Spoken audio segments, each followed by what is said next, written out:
আমরা এখন প্রশ্ন করব আমাদের সামনে উপস্থিত মাওলানা হাফিজুর রহমান রফিকি সাহেব হাফিজাউল্লাহ হজরতের কাছে আমার প্রশ্ন থাকবে, হুজুর, কোরবানির পশু জবাইয়ের পরে অনেক সময় ইমাম সাহেবরা কিংবা অন্য কেউ যদি জবাই করে, জবাইয়ের ক্ষেত্রে এই পারিশ্রমিকটা দেওয়া কতটুকু কি কিংবা দিলে কিভাবে দিতে হবে, সেটা যদি আপনি বিস্তারিত বলতেন আমরা উপকৃত হব ইনশাআল্লাহ। খুব চমৎকার একটি প্রশ্ন এবং খুব কমন একটি প্রশ্ন, যে কুরবানি যিনি জবাই করবেন তাকে কোনো প্রকার হাদিয়া দেওয়া বা মজুরি দেওয়া, পারিশ্রমিক দেওয়া সেটা জায়েজ কিনা।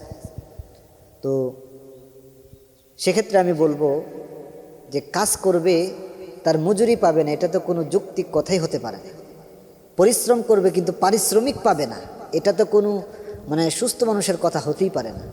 কাজে ভাইরা আমার, কুরবানি যিনি দিবেন, জবাই যিনি করবেন, তিনি যদি তাকে হাদিয়া দেওয়া অবশ্যই জায়েজ, এবং শুধু জায়েজ নয়, তাকে হাদিয়া দেওয়া আমি মনে করি যে অনেক সওয়াবের কাজ এবং অনেক উত্তম কাজ।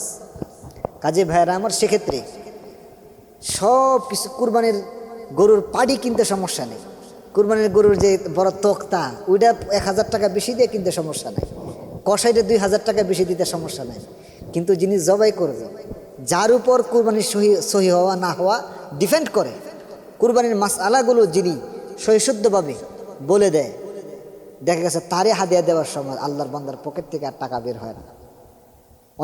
অনেক সময় দেখা যায় কুরবানির মজুরি, নবী করিম সাল্লাল্লাহু আলাইহি ওয়াসাল্লাম বলেছেন, শুকিয়ে যাওয়ার আগে শ্রমিকের ঘাম মজুরি মিটিয়ে দাও বলে ইসলাম, এটাই নবী বলেছেন। অথচ দেখা যায় যিনি জবাই করবেন, ঢাকা শহরে দেখা যায় যে 5 বার 10 বার 15 বার পাঠায়, কয় দিমুনি পরে। ভাইরা আমার, এরপরে টাকাটা ঘুরাইতে অনেকেই দেয়ই না। এই আপনার ছোট্ট একটা ভুলের কারণে আপনি শ্রমিকের মজুরি না মেটানো, পারিশ্রমিক না মেটানোর কারণে আপনার কুরবানিটা বাতিল হয়ে যেতে পারে, কারণ এটা তো তার হক ছিল। আপনি আরেকবারের হক মেরে আপনি কুরবানি দেবেন, আপনার কুরবানি জায়েজ হবে কেমনে? কাজেই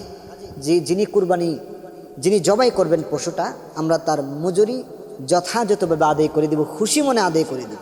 অনেকে বেজার মনে আদায় করে, যে এত টাকা ধরলো, 500 টাকা ধরলো, 1000 টাকা ধরলো, মনটা খুব বেজার। ভাইয়ের আমার, এত টাকা দিয়ে কুরবানি করতে পারলাম, যার উপর আমার কুরবানি সহি হওয়া না হওয়া ডিপেন্ড করে, যে আমার আসল কাজটা করলো তারে আমি 2 টাকা 5 টাকা বেশি দিতে, 100-200 টাকা বেশি দিতে আমার দিল এত কাঁদে কেন? তাহলে কি আমি ধরে নিব যে আমার আপনার কুরবানির মধ্যে দুর্বলতা রয়েছে? ভাইরা আমার, আমরা চেষ্টা করব যিনি জবাই করেন তার পারিশ্রমিকটা বেশি করে দেওয়ার এবং যথাসময়ে দেওয়া। সেই জন্য লোক পাঠায় 3 বার 4 বার কামলা লওয়া লাগে। এই মজুরির টাকা তোলার জন্য, এই জবের টাকা তোলার জন্য হুজুরের কামলা লওয়া লাগে। কামলারে 3 বার 4 বার ফাড়া, এটারে যখন বাড়ির যায়, এটারে 2 লিটার 7 আপ খাওয়ানি লাগে। এগুলো তো খুব দুঃখজনক